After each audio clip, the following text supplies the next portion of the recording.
Last week I attended the Southern Gas Association meeting, and the keynote speaker spoke about the shale gas revolution, and then he defined it as an evolution rather than a revolution. And I thought about how that applied to what's happening here in Ohio, Jeff, and thought it might be interesting to take a moment or two and discuss some of the things that we've been seeing in our practices and things that our clients are seeing.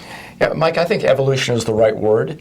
This thing started out very slowly. It's hard to remember sometimes that the Utica has really only been a big factor in Ohio for about the past 3.5 years. You look back at that now and say, wow, things have just expanded so quickly. And for example, between 2012 2013, gas production in the Utica doubled. And oil production went up 62%. The Utica hasn't been known that well for oil production, but there is some there, and as technology gets better, I think we'll see more and more of that. That was out of 352 producing wells in Ohio, and now in 2014, just looked at the most recent ODNR report, and they're mentioning now currently we have 49 rigs in Ohio, 970 wells which have been drilled, 1,421 permits. So you can see how things really are going up here in Ohio. And I think one of the things that I draw from that is one of the biggest developments that we've seen is the expansion of midstreams in the area to try to get that well to market, or that gas from the wells to market. I think it's really interesting to see that the massive amount of construction that's now going on. Yeah, because you can drill these wells, and many have been drilled, but in order for it to be productive, you have to get it somewhere, and the pipelines do that.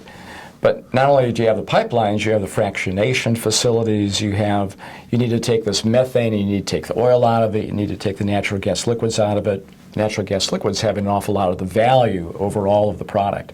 But so Mike, what have you been seeing in terms of work that we've been doing as a firm in this midstream area? Well, I think we see a number of things. A number of our clients are dealing with a lot of right-of-way, permitting, leasing issues. They're also dealing with trying to acquire rights-of-way to build major pipelines through, and many times through several states. One of the things that I think is most interesting is many people in Ohio say, well, that's going to be coming. Hopefully that'll be coming.